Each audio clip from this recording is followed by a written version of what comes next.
Hey guys, welcome back to Matt Money. So today we're going to be talking about the oil price. It's dropped almost 20%, 20 to 25% on Sunday, March 8th, 2020. And basically, I'm just going to give you guys my opinion as to what I'm going to be doing as someone that works in the oil and gas sector. And so just before we kind of get into that, this is my opinions. These are my opinions, not anyone of the company that I work for or the company's their own.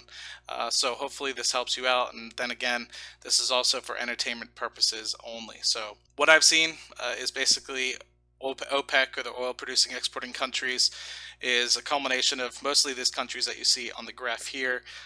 Basically met up in Vienna, and we're trying to cut the amount of oil production that was coming out of all those companies to help put a price floor on oil, just based off of the recent volatility that we're seeing in the market rather recently also is impacting the oil price. And so they had an emergency meeting, or maybe it was a scheduled meeting, I'm not exactly too sure, but basically Russia said, hey, we're not participating, and it basically broke down all the other countries. So basically Libya, Venezuela, all the other guys that basically have mainly oil as their production, they've all recently, over the past couple of years, been slowly decreasing their output just to be able to put a price floor on it.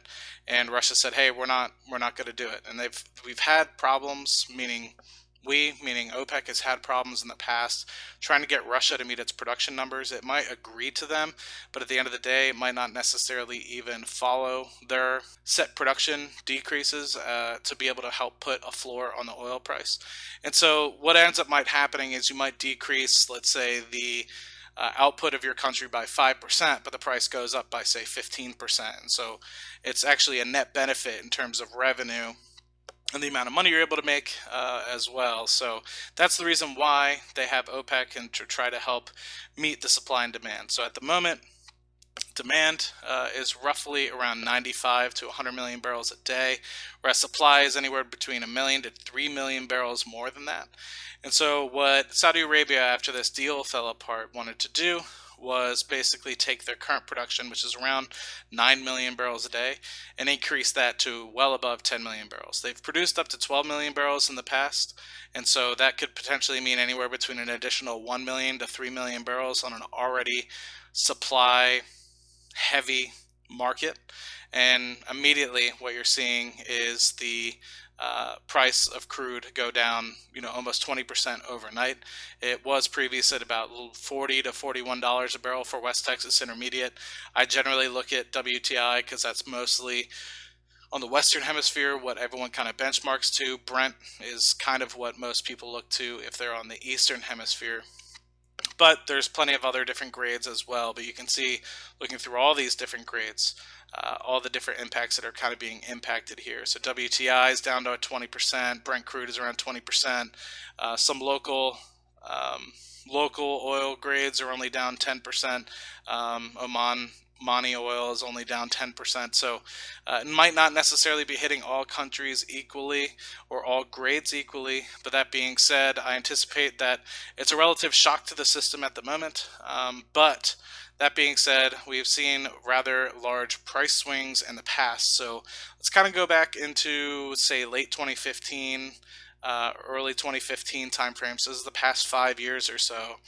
And let me kind of explain what's been going on with OPEC in the past. So I can't really necessarily go all the way back to, say, early 2015 when, let's say, West Texas Intermediate hit about $28 a barrel, but this will give you guys an idea as to what's kind of been going on. So on the very right-hand side, there's a 40 and a 60.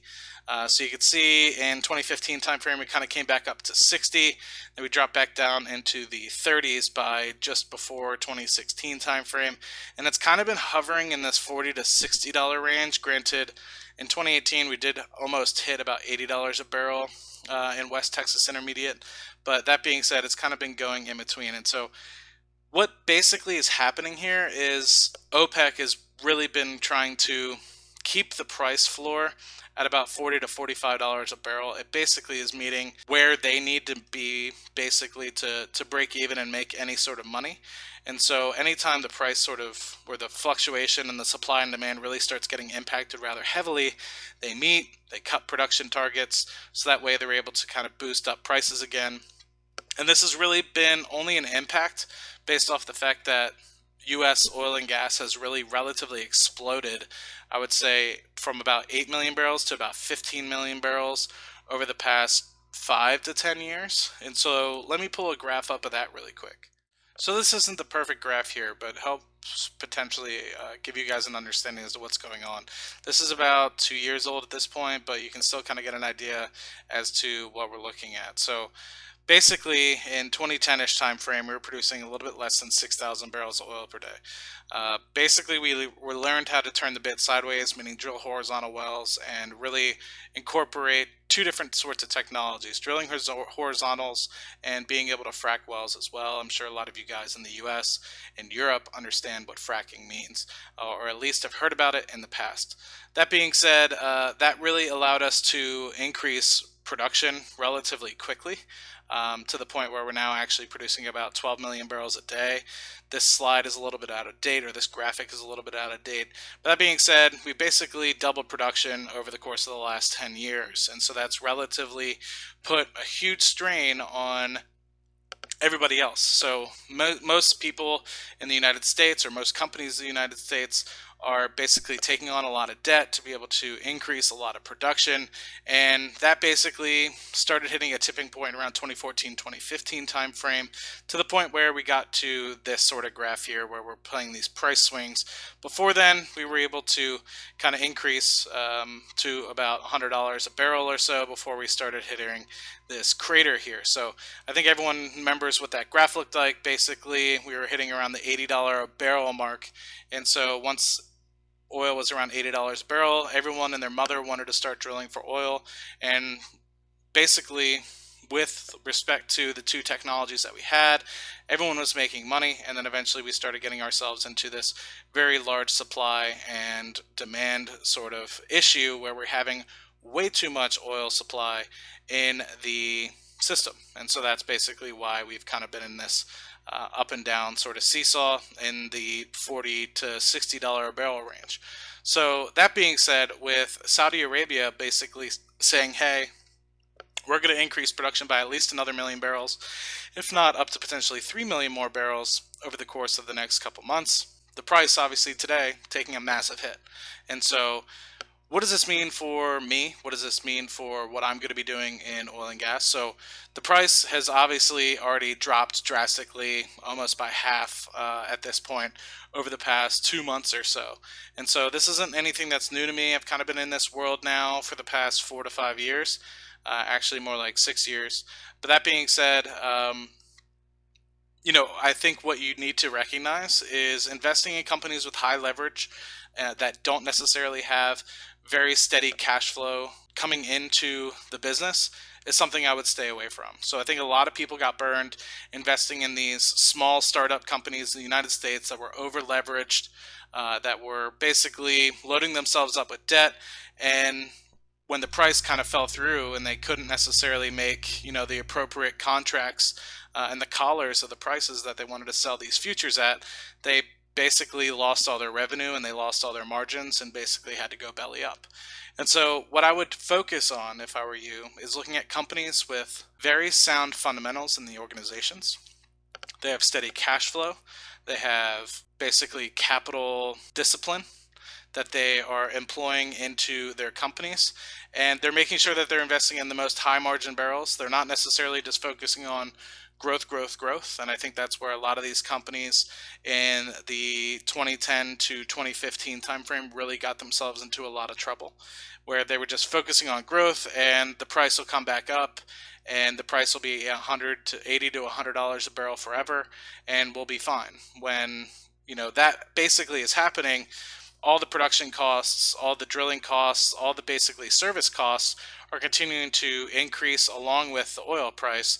And even if the oil price goes from 80 to $100 a barrel, depending on the length of time, depending on the competition and the market, the margins might stay the same, even if you're making money at, say, 80 in 2010, all the way going up to 2014 when the dollar per barrel went up to about 100, you might be making the same amount of margins just based off the fact that everyone and their mom wants to start drilling for oil and gas. So what I'm basically saying is focus on good companies. I like BP right now. I like Shell right now.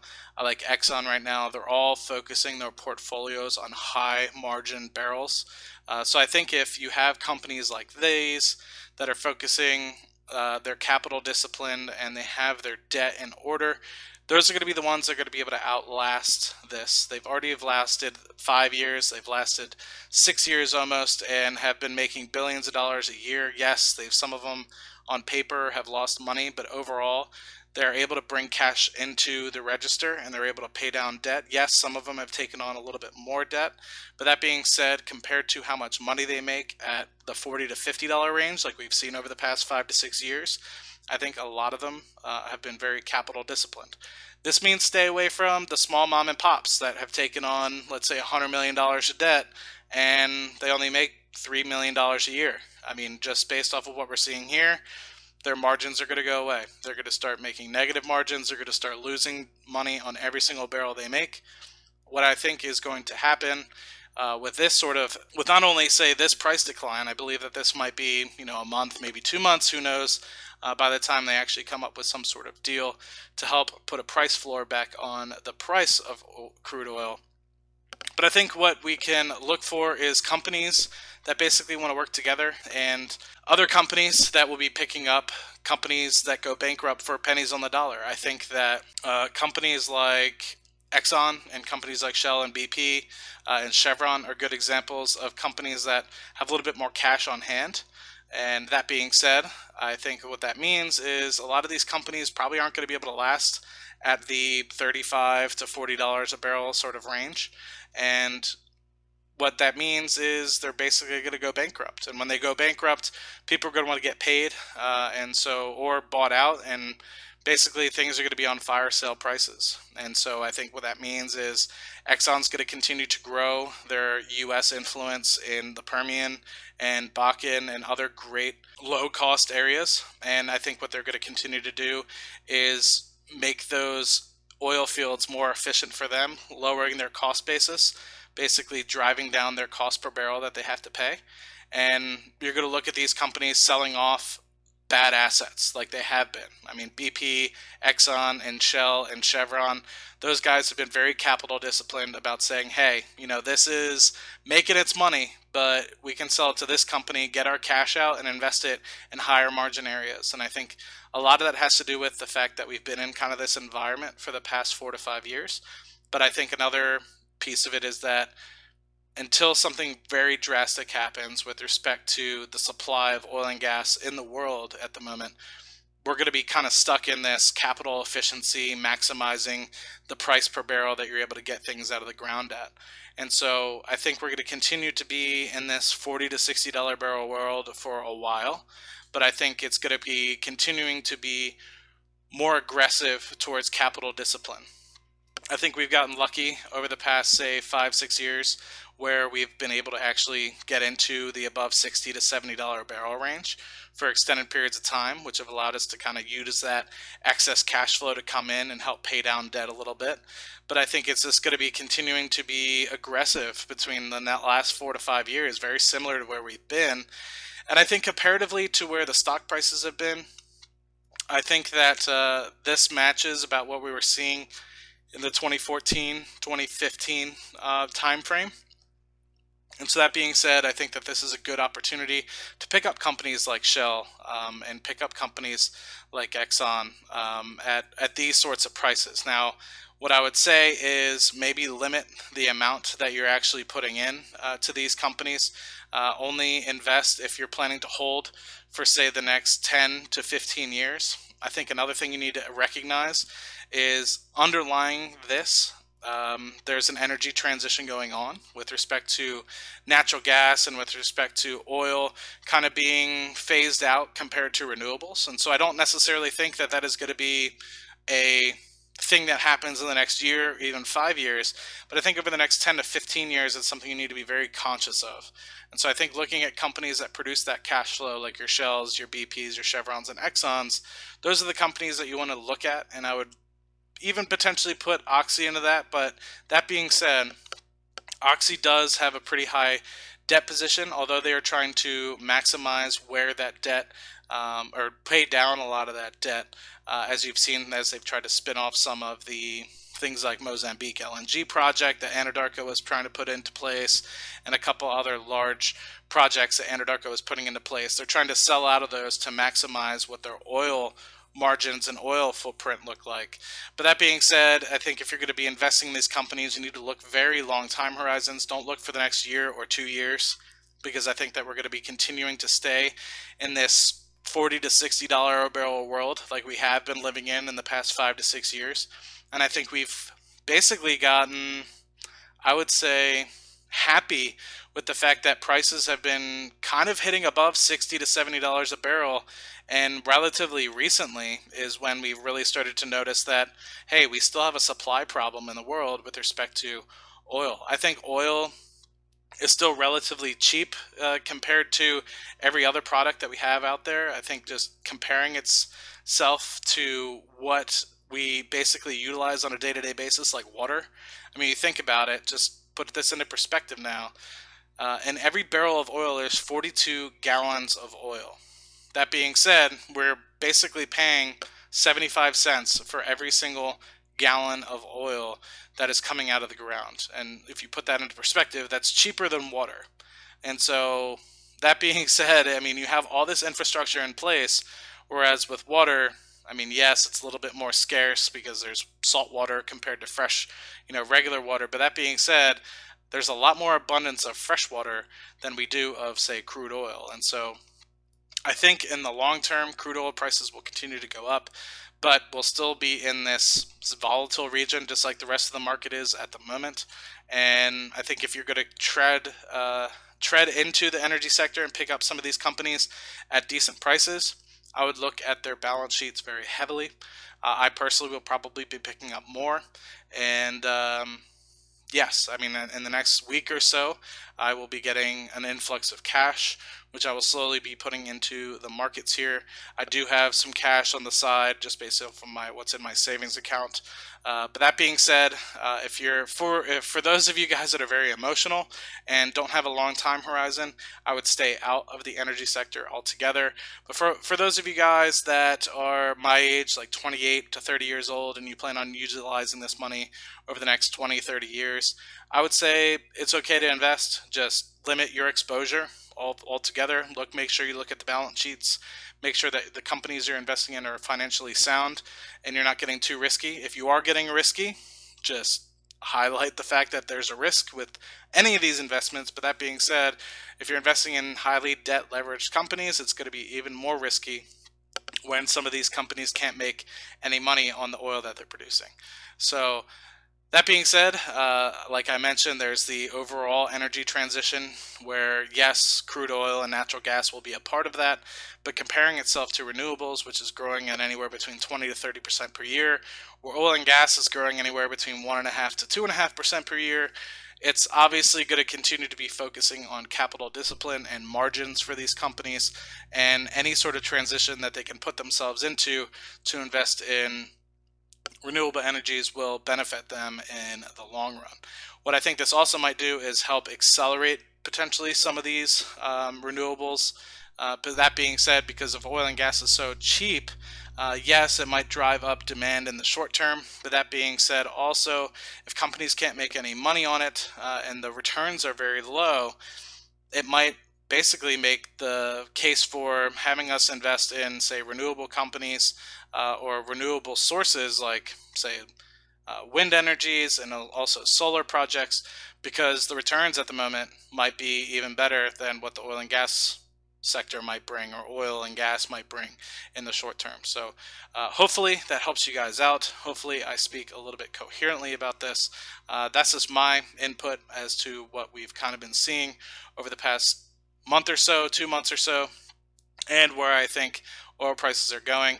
Let's just give a quick check to see if prices are kind of coming up a little bit. They're still in the $32 range, but let's just give ourselves a quick refresh here and see if anything else showed up. And no, we're going to stay below 32-ish for the next, I guess, day or so. Curious to see what happens by the time we wake up tomorrow morning on Monday, and what happens when the market opens up on the 9th of Monday. So, all right, guys, hope this one finds you great. Hope it finds you well. Hope you guys enjoyed my perspective on the oil and gas sector, and I'll see you guys in the next video. Cheers.